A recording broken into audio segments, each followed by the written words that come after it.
अगर आप सोचते हैं कि दुनिया में आपके दुख से बड़ा किसी का दुख नहीं है, तो आज की कहानी सुनने के बाद आप बिना किसी के दुख को जाने खुद को ही कहेंगे, मैं अपनी तकलीफों का सामना करने को तैयार हूँ। तो चलिए शुरू करते हैं। एक भक्त रमेश, जिसके जीवन में समस्याएं कभी खत्म नहीं होती थी। भगवान, मैंने इतनी पूजा अर्चना की है, इतने मंत्र जाप किए हैं, फिर भी मेरे साथ ऐसा क्यों हो रहा है? अरे, आपको चिंता करने की क्या जरूरत है। आप तो इतनी भक्ति करते हैं, भगवान आपका हमेशा भला करेंगे। पर मुझे तो लगता है भगवान को मेरी बातों से कोई फर्क नहीं पड़ता। एक दिन रमेश के खेत में आग लग जाती है और वह बहुत परेशान हो जाता है और ऊपर देखते हुए कहता है, आज तो तुम्हें मुझसे बात करनी ही पड़ेगी। और अचानक एक ऋषि उसके सामने प्रकट होते हैं। रमेश, क्या चाहिए तुम्हें भगवान से? आप कौन है ऋषि? मैं भी तुम्हारी तरह ही हूँ। तुम क्यों दुखी हो, मुझे बताओ। हो सकता है मैं तुम्हारी कुछ मदद कर सकूं। ऋषि के चेहरे का तेज देख रमेश खुद को रोक नहीं पाता और बोलने लगा है, मुझे समाधान चाहिए, मेरी समस्या कम ही नहीं होती। वहीं पीछे एक विचित्र सा पेड़ होता है जिसमें बहुत सी पोटलियां लटकी होती हैं। क्या तुम्हें वो पेड़ दिख रहा है? उन पोटलियों में तुम्हारी तरह लोगों ने अपने दुख लिखे हैं। ऐसा करो, तुम भी अपने सभी दुख एक पोटली में लिखकर इस पेड़ पे लटका दो और बदले में एक पोटली वहाँ से ले लेना। तुमने जो भी दुख लिखे हैं वो सब खत्म हो जाएंगे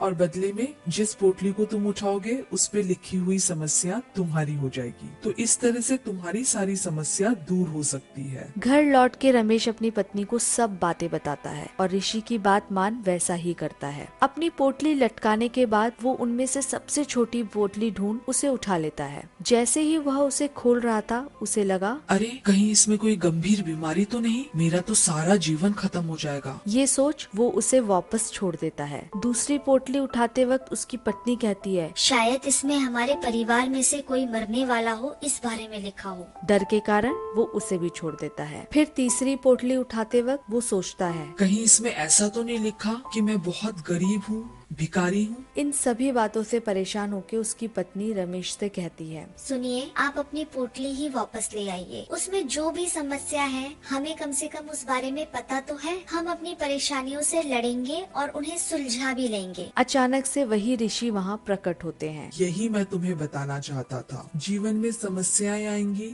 चुनौतियां आएंगी, पर सवाल ये है, क्या उन सभी समस्याओं से लड़ने के लिए तुम तैयार हो? और अगर हाँ, तो घबराओ मत, सब ठीक हो जाएगा। आज की इस बेहतरीन कहानी से ये सीख मिलती है कि जीवन में समस्याओं से डरने की बजाय हमें लड़ना होगा। अपने जीवन के हर पल को आप मुस्कुरा के शुरू करिए और जीवन में हर समस्या का डट के सामना कीजिए।